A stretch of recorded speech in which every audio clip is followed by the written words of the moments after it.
Bonjour à toutes et à tous et bienvenue dans ce Study Live consacré aux ingénieurs au féminin.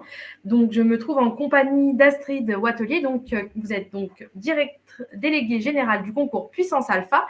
Et aujourd'hui, donc, vous êtes là pour nous parler de la place des femmes dans les écoles d'ingénieurs. Bonjour. Bonjour Caroline.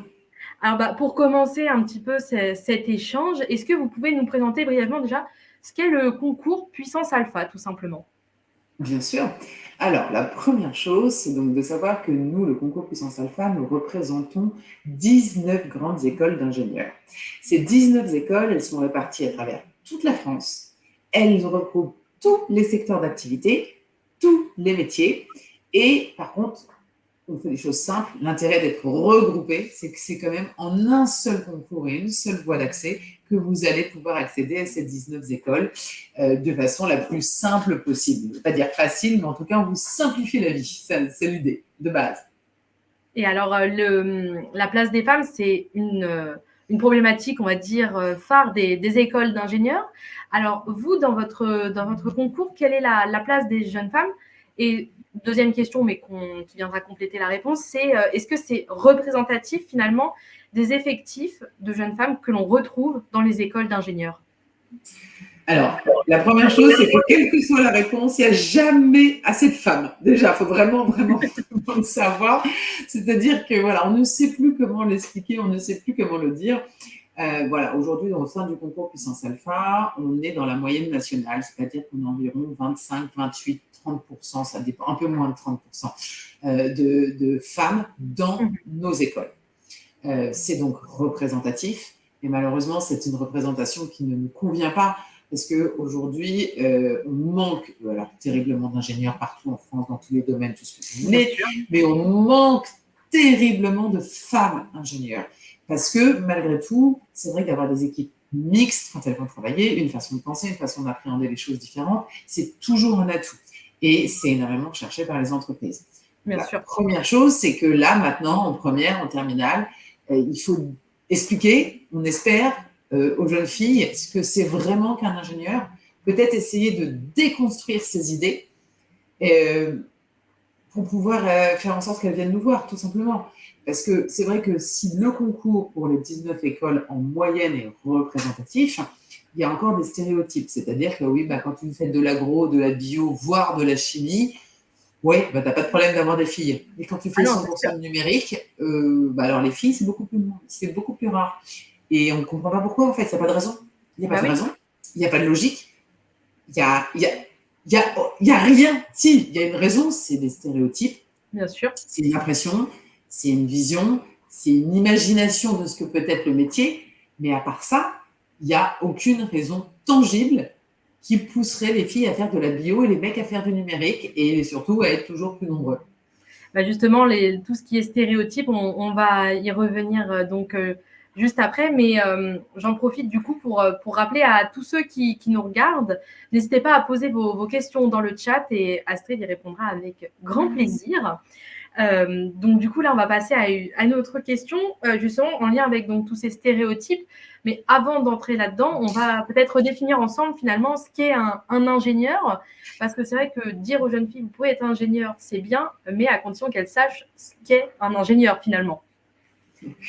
Alors c'est ça toute la difficulté, c'est qu'en fait un ingénieur, c'est un diplôme, c'est un titre d'ingénieur. Mais derrière, ça relate des vérités, des métiers très, très, très différents. Quand on dit qu'on a 1000 métiers, c'est parce qu'en fait, on ne sait pas les décrire. Et je peux même vous dire qu'il y a peut-être des métiers qui n'existent pas encore. Vous allez commencer vos études pour faire un métier que vous allez inventer vous-même derrière en étant ingénieur. Puisque aujourd'hui, un ingénieur, si on doit trouver une définition, c'est pas un métier, je suis pas un médecin par exemple, voilà, ça on sait ce que c'est. Un ingénieur, c'est 1000 types de métiers, mais qui ont pour objectif alors on va être un peu pompeux, mais de changer le monde, d'améliorer notre quotidien. Clairement, aujourd'hui, ce qu'il faut comprendre, c'est qu'il n'y a pas un objet, une chose, un service autour de nous qui n'a pas été inventé aujourd'hui par un ingénieur. Si on se parle, vous et moi, c'est parce qu'il y a du Wi-Fi, il y a un ingénieur, une fibre, un ingénieur, un micro, un ingénieur. le thermolactyle pour avoir bien chaud, un ingénieur. Quand on mange l'ordinateur qui nous permet d'échanger, un ingénieur. Voilà. Quand on tape dans les mains, hop, il y a la lumière qui s'éteint, un ingénieur. Enfin, il y a tellement de choses qu'en fait, il faut vraiment comprendre qu'un ingénieur, c'est la cybersécurité, c'est les transports, c'est l'aéronautique, l'aérospatiale. Ça, c'est les grandes idées qu'on a déjà, que l'on sait. Mais c'est 1000 métiers qui peuvent mener à des tas d'autres choses différentes. Bien sûr. Et voilà, donc peut-être que si on commence aussi à mieux expliquer ces métiers, voire à les déconstruire, parce qu'un ingénieur dans le numérique, même un ingénieur en général, ce n'est pas un geek derrière son ordinateur avec 18 de moyenne en maths. C'est un peu, malheureusement, le stéréotype en mode, et les filles, les premières, se disent, alors moi, j'ai pas 18 de moyenne, ou bien je ne veux pas aller travailler qu'avec des mecs, ou bien je veux pas être un geek derrière mon ordinateur. C'est tout sauf ça. C'est tout sauf ça. Et voilà, à partir du moment où on commence à comprendre qu'un métier d'ingénieur est un métier qui donne du sens à votre carrière, du sens à votre avenir, qui va améliorer votre quotidien et qui va se trouver dans tous les domaines, alors peut-être que les filles pourront vraiment comprendre à quel point c'est intéressant et à quel point on a besoin d'elles aussi dans ces métiers-là. On a toujours besoin des jeunes femmes, surtout en ingénierie. Alors, avant de passer au métier d'ingénieur, on a une question dans le chat d'Alexia. Est-ce qu'il y a des prépas reconnus dans le concours Puissance Alpha? Alors déjà, est-ce qu'il y a des prépas tout court? Alors, Puissance Alpha, c'est un concours qui se passe en terminale. Donc, pour rentrer dans un cycle d'ingénieur de 5 ans, où il y a la prépa intégrée. Vous faites 2 ans de cycle généraliste, qu'on appelle communément prépa intégrée, et ensuite vous rentrez pour 3 ans de cycle ingénieur. Si la question est, est-ce qu'il existe des prépas pour préparer le concours qui se prépare en terminale? Oui, dans les écoles, en fait, tout est gratuit. C'est-à-dire qu'on fait des journées de préparation gratuites dans les écoles. On a une application d'Anal, Puissance Alpha, que vous pouvez télécharger sur Google ou App Store. On a des exercices également à télécharger sur le site. Et nous, on va faire également tous les lundis d'avril un cours en live sur chacune des épreuves du concours Puissance Alpha. Donc voilà, si la question c'est est-ce qu'il faut se préparer, comment on se prépare? On se prépare gratuitement grâce aux outils Puissance Alpha et grâce aux journées de préparation dans l'école. Et si la question c'est est-ce qu'il y a des prépas dans le concours? Oui, en fait, les écoles du concours étant conçues en 5 ans, il y a 2 ans de prépa intégrée et 3 ans de cycle ingénieur. Voilà. Mais elles sont toutes reconnues puisque ce sont des diplômes, je vous le rappelle, à la fin, ce sont des écoles accréditées CTI, Commission de titre d'ingénieur. J'espère du coup que ça aura répondu à votre question, Alexia. Et pareil, à tous ceux qui nous regardent, n'hésitez pas, bien évidemment, à poser toutes vos questions sur la thématique « Quelle est la place des femmes dans les écoles d'ingénieurs ?» présentée donc par Astrid Watelier, déléguée générale, je vais y arriver, du concours Puissance Alpha. Les deux. Voilà. Directrice du concours et déléguée générale, donc vous inquiétez pas. Pas de souci. Voilà. Alors du coup, on va continuer un petit peu notre échange. Donc, on a redéfini ensemble donc, ce qu'était un ingénieur finalement. Et maintenant, on va peut-être plus s'angler sur les métiers. Donc, est-ce que vous pouvez nous expliquer un petit peu quels sont les métiers d'ingénieur? Et ensuite, on parlera un petit peu des stéréotypes, des choses qu'on peut entendre comme ce n'est pas fait pour les femmes, etc. En fait, la difficulté, c'est ce que je vous dis depuis le début, c'est que les métiers d'ingénieur, on dit qu'il y en a 1000 parce qu'on ne sait pas les compter. Il y en a tellement qu'en fait, vous allez les retrouver partout, tout le temps, quoi qu'il arrive. Un ingénieur, vous pouvez être ingénieur dans la banque, dans la finance, dans la pharmacie, dans la pharmacopée, dans l'industrie, dans la voiture. Vous pouvez créer le t-shirt de demain, la domotique, le yaourt au goût cerise. Et pourquoi cerise, j'en sais rien, mais c'est possible. Vous pouvez améliorer la vie des agriculteurs par un ensemble de choses d'outils, de services, etc. Vous pouvez mieux transformer les aliments, vous pouvez mieux manger, vous pouvez vous occuper des lunettes que j'ai. Vous pouvez faire beaucoup de développement durable. Il ne faut pas oublier qu'ingénieur, il y a beaucoup de domaines qui sont liés au développement durable. Vous pouvez construire la ville de demain, les bâtiments qui vont être améliorés, la ville verte. En fait, je pourrais vous en citer pendant des heures, tellement c'est vaste. Et ce qui est certain, c'est qu'aucun de ces métiers n'est réservé aux hommes. Prendre un stéréotype, vous pouvez très bien être chef de chantier en talons aiguilles. Bon, pas sur le chantier, parce qu'il y a des normes de sécurité, mais juste après. Voilà, on est bien d'accord que ça n'empêche absolument pas voilà, de travailler voilà, dans le bâtiment, d'avoir une autre approche, de manager des équipes mixtes, même si elles sont plus souvent masculines. Tout, tout est possible, tout est demandé. Et c'est vrai qu'aujourd'hui, il faut quand même s'imaginer qu'en général, quand on a 17-18 ans, on est en recherche d'un métier. Les jeunes de cette génération, ils veulent du sens à leur métier. Exactement. Beaucoup plus peut-être que les générations précédentes. Ça ne veut pas dire qu'elles ne voulaient pas avoir de sens, mais là, vraiment. Donc, il faut savoir qu'ingénieur, ça donne du sens parce que tu améliores le quotidien. Tu changes la vie de quelque chose, de quelqu'un, pour une raison XY. Donc, à partir du moment où, déjà, tu sais que ce métier-là va avoir du sens. Tu sais que ce métier-là va contribuer à quelque chose de positif. Tu sais que ce métier-là, il peut, selon le secteur, améliorer tout ce qui est environnemental. Même si tu veux travailler. Aujourd'hui, on est en train de travailler sur les carburants verts qui fait qu'un jour, on pourra prendre l'avion sans culpabiliser. C'est pas demain, ok, mais ça veut dire que c'est possible. Et il y a bien des gens. Ensuite, quand tu cherches un métier à 17-18 ans, tu cherches aussi un endroit où tu veux gagner ta vie correctement. L'argent, les jeunes, voilà, ça peut tabou sur certaines générations, ça ne l'est pas du tout aujourd'hui. C'est un métier ingénieur qui est très demandé. Donc forcément, c'est un métier qui est bien rémunéré, il y a des belles évolutions de carrière. Donc, évolution de carrière, bien rémunérée, qui a du sens, qui change le quotidien de demain, et où, encore plus qu'ailleurs, on a besoin de filles. Donc, on recherche encore plus à recruter des filles. Voilà. Donc, si on doit dessiner, si on doit les contours d'un ingénieur, le mieux que je puisse vous dire, c'est ça. Et le pire, ou le mieux, je ne sais pas, c'est que globalement, on est en train de parler de quelque chose, mais quand ces jeunes hommes, ces jeunes filles vont sortir de leurs études dans 5 ans, elles font peut-être un métier qui n'existe pas aujourd'hui. Alors, on a justement, en rapport avec les métiers, on a une question de Jolène qui nous demande donc, qui vous demande plutôt, en quoi consiste le métier d'ingénieur dans le domaine informatique et numérique?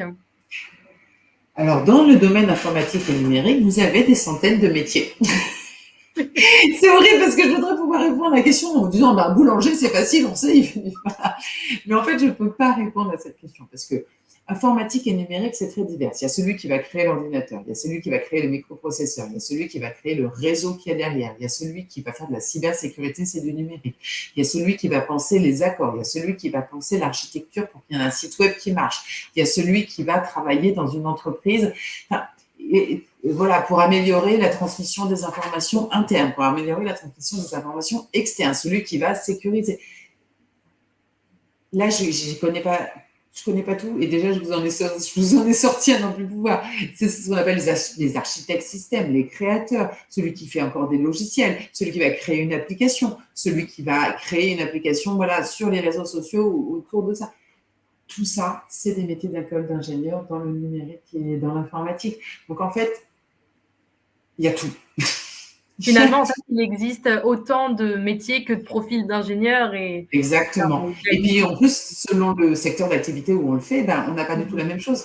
Et pourtant, je peux faire de la cybersécurité pour un environnement qui va créer du développement durable, tout comme je peux faire de la cybersécurité pour un hôpital, ce qui est aussi un tout petit peu important, par exemple, pour ne pas perdre ses données. Voilà. Et donc, je travaille et je contribue dans le milieu hospitalier parce que le domaine dans lequel je suis, en plus, me donne une satisfaction, une envie d'être dans ce milieu-là. C'est vrai. On a une autre question là dans le chat. Alors, qu'est-ce que l'on peut faire en pratique pour augmenter ses chances d'être admis dans une école d'ingénieur en dehors du concours? Faut-il payer pour passer ce concours? Alors, c'est des questions vraiment très concours, donc un peu hors sujet finalement, mais je vous laisse y répondre. C'est pas grave, on va partir sur deux choses. Alors, qu'est-ce qu'on peut faire pour augmenter ses chances d'être admis? Je dirais que déjà, il faut comprendre que le concours puissance alpha, il est basé sur 2 notations. Les notes de dossier, donc plus vous avez des bonnes notes, et il est encore temps d'avoir des bonnes notes en terminale, plus vous augmentez vos chances, puisqu'on prend les notes de première et les notes de terminale, on prend les notes de sciences, mais on prend aussi toutes les autres notes. Donc, voilà, à partir du moment où vous avez compris déjà que le premier trimestre n'est pas fini, qu'il reste le deuxième trimestre, que ça vaut la moitié de votre note, bon, on peut peut-être s'accrocher quoi qu'il arrive. On n'est pas obligé d'avoir 18 non plus, hein, attention. Il faut juste, voilà. Mais en tout cas, c'est tout à fait possible. La deuxième partie de l'évaluation du concours puissance alpha, après le dossier qui valent 50%, il y a des épreuves écrites qui valent 50%. Donc, ces épreuves écrites qui sont basées uniquement sur les connaissances de terminale, faites par les professeurs concepteurs de terminale, donc on est vraiment sur des gens qui connaissent parfaitement les élèves et qui enseignent à ces élèves. Donc, ces 50%, c'est 4 épreuves écrites. Les maths, les sciences, l'anglais, le français. Donc, on peut déjà s'entraîner. Anglais-français, je n'ai pas besoin d'avoir fait le programme en entier, puisque anglais-français, savoir faire de la grammaire, de la conjugaison, bon, c'est fait. Si je veux m'entraîner, je peux le faire maintenant. Les sciences et les maths, on est bien d'accord que si vous commencez à vous entraîner aujourd'hui, il y aura beaucoup de questions que vous ne pourrez pas répondre parce que vous n'aurez pas vu l'intégralité du programme. Mais il y en a aussi une grande partie auxquelles vous pourrez déjà répondre, puisque nous basons nos épreuves sur une partie des fondamentaux et une partie du programme de terminale. Donc, comment on peut augmenter ses chances? En se préparant sur les annales. Donc là, il y a une application, comme je vous l'ai dit, elle est déjà juste, mais elle va être mise à jour pour la fin de l'année avec les nouvelles épreuves, les nouveaux exercices, etc. Et puis sinon, je dirais, plus vous révisez vos cours, plus vous révisez le concours, plus vous révisez le concours, plus vous révisez vos cours, puisqu'encore une fois, c'est basé sur la terminale. Donc l'idée n'est pas forcément que vous passiez des heures et des heures dessus, mais si vous faites un exercice tous les jours, on est déjà pas mal. Ça devrait aller. Voilà. Et oui, il y a des frais de concours, pour répondre à la question d'Alexia, il y a des frais de concours, évidemment, puisque vous avez des dossiers qui sont étudiés, des lettres de motivation qui sont lues, des épreuves écrites qu'il faut préparer, qu'il faut analyser, dont il faut vous donner les notes, il faut des correcteurs. Donc voilà, il y a des frais de concours qui sont de 125 € et 10 € si vous êtes boursier. Et je précise que les 125 € sont valables pour les 19 écoles. Et il faut savoir aussi que dans nos 19 écoles, on a un choix de 70 programmes. Donc, que vous choisissiez sur Puissance Alpha, Parcoursup, une seule école dans le vœu Puissance Alpha qui pourtant vous propose 70 choix ou vous proposiez 70 choix, c'est le même prix. Par contre, vous aurez autant de classements différents que vous avez fait de choix. Parce que là, c'est notre particularité. Je fais un petit point concours parce que je sens qu'il y a des questions. On reviendra sur les questions concours. Voilà. On reviendra sur les filles, mais il faut bien comprendre qu'aujourd'hui, un concours classique, c'est tout dossier est écrit en général, une seule note, un seul classement, et puis on vous dit, vous êtes admis là ou vous êtes admis là selon l'école. Point. Il y a un classement. Nous, on a la particularité de dire, quand vous choisissez des programmes qui font partie de Puissance Alpha, on ajuste votre note de dossier, on ajuste votre note d'écrit. Donc en fait, vous avez des classements différents pour tous. Donc si vous faites 10 demandes, vous aurez 10 classements différents. Alors, votre dossier, il est unique, c'est simple. Vos épreuves écrites, elles sont uniques, c'est simple. Et si vous avez 12, vous avez 12, mais les coefficients n'étant pas les mêmes, la moyenne ne sera pas la même. Et donc, au final, vous ne serez pas classé de la même façon parce que comme on prend aussi le temps de lire les lettres de motivation, tout ce qui est sur Parcoursup, les centres d'intérêt, les sportifs de haut niveau, en fait, l'école va vraiment essayer de voir quelles sont les meilleures caractéristiques d'un élève pour s'épanouir dans ses études. Parce que c'est la dernière chose et on en revient. Les filles ont souvent très très peur en se disant l'école d'ingénieur, c'est pas pour moi, il n'y a que des mecs, je ne vais pas être à ma place, comment je vais me sentir. Et en réalité, c'est tout l'inverse. J'oserais dire que voilà, on a beaucoup de témoignages de filles, heureusement, et la première chose qu'elles disent, c'est si j'avais su, j'aurais pas hésité en fait. C'est vrai qu'il faut oser. Alors, on va se recentrer maintenant justement sur notre sujet des jeunes filles. Et je pense que ma prochaine question va être en lien avec celle d'Éléonore dans le chat. Et c'est même la même question finalement, c'est quelles sont les actions mises en place par les écoles d'ingénieurs pour inclure plus de jeunes filles? Et ça, c'est une excellente question. En fait, c'est la discussion, parce que nous, la seule chose, à part leur expliquer à quel point elles ont la place, à part leur proposer de venir en journée porte ouverte, à part le fait de rencontrer des écoles, des étudiantes dans des écoles, d'écouter les témoignages des jeunes filles, de rencontrer des anciennes élèves, ingénieurs, etc. Toutes les actions sont celles que l'on fait ce soir, c'est d'essayer de déconstruire l'image que l'on peut avoir du métier d'ingénieur sans savoir vraiment ce que c'est et en pensant que c'est réservé aux hommes. Et voilà, en fait, les écoles, nous, on est vraiment, et je suis porte-parole de ce qu'elles font aujourd'hui, mais on est vraiment dans l'idée de marteler le plus possible, ce n'est pas ce que vous croyez, c'est accessible, c'est fait pour vous, on vous veut, vous avez les capacités, les compétences, le savoir-faire, et vous allez vous éclater. En fait, vous allez vous éclater. Toutes les jeunes filles qui sont aujourd'hui en école d'ingénieur, toutes les écoles ont des témoignages. Vraiment, il n'y a qu'une chose à faire, vous mettez les pieds dans les portes ouvertes, vous allez parler aux étudiants, et là, vous saurez parfaitement ce qu'il en est. La meilleure action à faire, c'est celle-là, quoi. C'est de dire, parce qu'en plus, les taux de réussite, il y a des questions là-dessus. Je sais qu'il peut y avoir quelque chose de sous-jacent là-dessus. Nombre de filles qui postulent, voilà. il y a plus de filles qui réussissent que qui postulent. En gros, si j'ai 25% de candidates, je peux avoir 26 ou 27% d'admises. Vous voyez? D'accord. Ok. On est d'accord? On peut avoir 28% d'admises. Et une fois qu'elles sont dans l'école, elles font souvent partie des meilleures élèves. On pose Voilà ça ce là. qu'on met en place. Je vous le dis, voilà, la réalité, c'est celle-là. Et ça, c'est plutôt encourageant du coup pour toutes les jeunes filles qui nous regardent et qui souhaitent devenir ingénieurs et tenter leur chance. Hein. C'est comme on disait dans d'autres, à plusieurs occasions, mais il faut oser finalement. Il ne faut pas se mettre de barrières, quoi. Hein. C'est pas parce qu'on est une femme que on n'a Le pas seul notre. blocage, c'est celui-là, exactement. Il faut oser. Donc, Éléonore, j'espère qu'on aura répondu à votre question. Moi, je vais me recentrer un petit peu, donc faire un lien femmes concours puissance alpha sur justement quelles sont les spécialités les plus touchées par ce manque de femmes, puisque vous recrutez post-bac. Est-ce que, du coup, avec cette nouvelle réforme, vous observez justement une diminution du nombre de candidates justement qui choisiraient maths ou des spécialités scientifiques? Oui, alors en fait, la réforme du bac a quand même eu pour effet qu'aujourd'hui, il y a beaucoup de jeunes filles qui... alors, c'est un stéréotype, les filles font bio, et quand elles font bio, elles font médecin, veto, agro. Voilà, hein, c'est un stéréotype, et un stéréotype qui se renforce, c'est-à-dire que tous les efforts que tout le monde avait fait, parce que quand on était en terminale et qu'on avait encore les 3 spécialités, ça laissait plus de temps pour choisir. Alors là, c'est toujours possible, hein, tu fais physique veto, tu fais maths bio, tout est possible, tu peux devenir ingénieur, on te recrute, surtout ne crois pas qu'on te recrute pas en fait, hein, très très très important.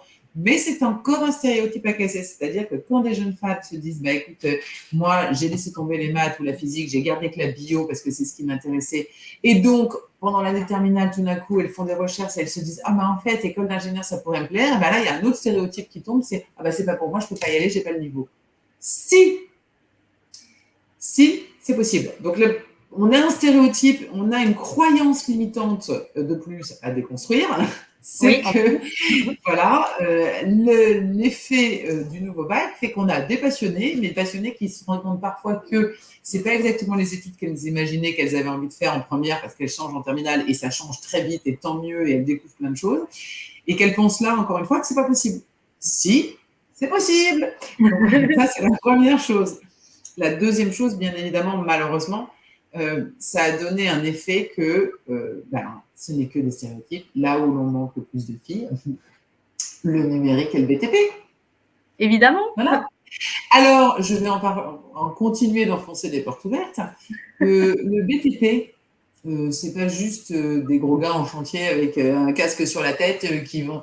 Hein, le BTP, c'est construire la ville de demain, c'est faire un mur végétalisé, c'est améliorer la qualité de vie. Le BTP, c'est améliorer les transports pour mieux respirer. Le BTP, alors je sais que là, c'est des stéréotypes aussi que je mets, mais c'est des choses qui généralement peuvent toucher les filles quand elles veulent faire de la bio, quand elles veulent faire des choses en se disant, voilà, sur la science, alors si c'est que sur les animaux, je peux rien faire pour elles, on est quand même dans les ingénieurs, et encore, oui. Parce qu'aujourd'hui, il y a tout ce qui est biomédical, tout ce qui est santé. Alors évidemment, c'est d'abord par rapport à l'être humain, mais aujourd'hui, s'il y a un scanner, c'est un ingénieur. C'est vrai. Et voilà. Et ça marche aussi pour les humains, que ce soit les humains ou les animaux. Quand on parle de prothèses, à un moment donné, c'est des médecins qui ont travaillé avec des ingénieurs.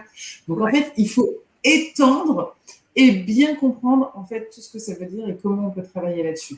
Donc oui, il y a des stéréotypes. Parce qu'on est passé, voilà, le geek un peu autiste, tout seul derrière son ordinateur qui est comme ça. Non, ce n'est pas ça le numérique, pas du tout. Et je vous encourage tellement à aller voir les écoles du numérique et la vie qu'elles ont sur leur campus pour comprendre à quel point c'est des gens investis, c'est des gens motivés. Il y a des associations. Les associations, c'est une énorme partie de la vie de l'élève. Évidemment, il faut bosser, il faut s'entraîner, hein, on n'est pas là pour rien faire, mais c'est toute une capacité de travail, c'est toute une philosophie. Et ben voilà, donc oui, il y a encore des stéréotypes. De plus en plus, en fait, la réforme du bac a eu pour effet de renforcer un peu ces stéréotypes qu'on essaye encore et toujours, il y a un peu plus de laisser tomber ou de casser ou de dire surtout, faut arrêter. Et on espère qu'un jour, on n'aura plus ce genre de stéréotypes. On y croit. Et on a donc là une autre question de Jolène encore. Donc, pour être ingénieur, faut-il être en voie générale ou on peut faire un bac technologique comme STL, biotechnologie, etc. Et oui, STL, ça marche, biotechnologie, ça marche, et tout à fait, voilà. Alors évidemment, hein, nous, il va falloir regarder avant toute chose parce qu'il y a des secteurs, il y a des programmes, je vous parlais d'écoles, il y a 19 écoles, et dans les 19 écoles, il y a des programmes différents. Donc il y a des programmes qui sont beaucoup plus adaptés au STL, il y a des programmes pour le techno, mais vraiment, j'ai même des écoles qui n'en prenaient pas jusqu'à l'année dernière et qui m'ont dit, bah, attends, là j'ai vu le dossier de la jeune fille en STL, je prends son dossier. Voilà. Donc, on est bien d'accord. Et là, je vous parle de l'école d'aéronautique, par exemple. Oui, Parce d'accord. qu'il faut bien comprendre qu'en fait, quand vous êtes en terminale, c'est des connaissances de base. C'est Oui. ensuite que vous allez vous développer. Donc, oui, il n'y a aucun problème. On peut faire un bac techno, STL, technologique, tout va bien. J'espère que du coup, la réponse vous convient. Alors là, il nous reste plus que 5 petites minutes. Alors avant de se quitter, est-ce que vous auriez des conseils à donner aux étudiantes qui souhaiteraient devenir ingénieurs et qui n'oseraient pas forcément franchir le pas d'étudier en école d'ingé? Bah, osez. En fait, ne vous limitez pas vous-même. C'est la seule chose, en fait, la seule chose qui empêche les filles aujourd'hui de se dire que ça peut être un métier pour elles, c'est qu'elles se bloquent. Elles se bloquent. Je pense qu'il y a aussi une pensée de la part des parents. On n'imagine pas, on ne projette pas. On a encore aussi les parents en stéréotype. Et en fait, c'est ça, c'est que la seule chose qui empêche une fille aujourd'hui de changer le monde de demain, c'est elle-même aujourd'hui parce qu'elle n'imagine pas que c'est ça d'être ingénieur. Elle n'imagine pas qu'elle a le niveau, elle n'imagine pas qu'elle va s'éclater, elle n'imagine pas qu'elle peut faire un métier dit d'homme. Oui, je mets encore des guillemets comme ça. Voilà. Elle n'imagine pas tout ça. Et en fait, la seule chose qu'il faut faire, c'est oser, passer le concours, aller voir les journées portes ouvertes. Et là, vous verrez que tout est fait pour vous. Tout est fait pour vous et il n'y a que vous qu'on attend. Et je ne cesse de le dire parce qu'on manque de milliers d'ingénieurs en France et on manque de milliers d'ingénieurs femmes. Et Voilà. en plus, Donc, surtout, au pire, vous risquez quoi? D'être pris à une école d'ingénieur? au pire, Parce que, au bon, pire des cas. au pire, voilà, vous allez voir, passer le concours, rencontrer les écoles, vous présentez un vœu dans Parcoursup, vous travaillez le concours en vous disant de toute façon, je révise mon bac, tout ce qui peut vous arriver de pire, c'est d'être pris. Exactement. Et bien, vous choisirez à ce moment-là. Voilà, il sera toujours temps. Et si on peut résumer notre échange, finalement, moi, il y a 2 choses que j'ai retenues, c'est tout est possible et qu'il faut oser, si j'ai bien résumé. Tout est possible, il faut oser et surtout déconstruire l'idée de l'image d'un ingénieur. Un ingénieur, en fait, c'est quand tu te lèves le matin, il n'y a rien autour de toi qui n'a pas été fait ou pensé par un ingénieur. Et cet ingénieur, ça peut et ça doit être une femme un jour. Et ça peut être vous, futurs ingénieurs, qui nous regardez. Merci Exactement. à vous, en tout cas, pour cet échange. Merci Astrid pour vos réponses. J'espère que ce Study Live vous a plu. Et moi, je vous dis à très bientôt. Merci à vous. Au revoir. Merci, au revoir.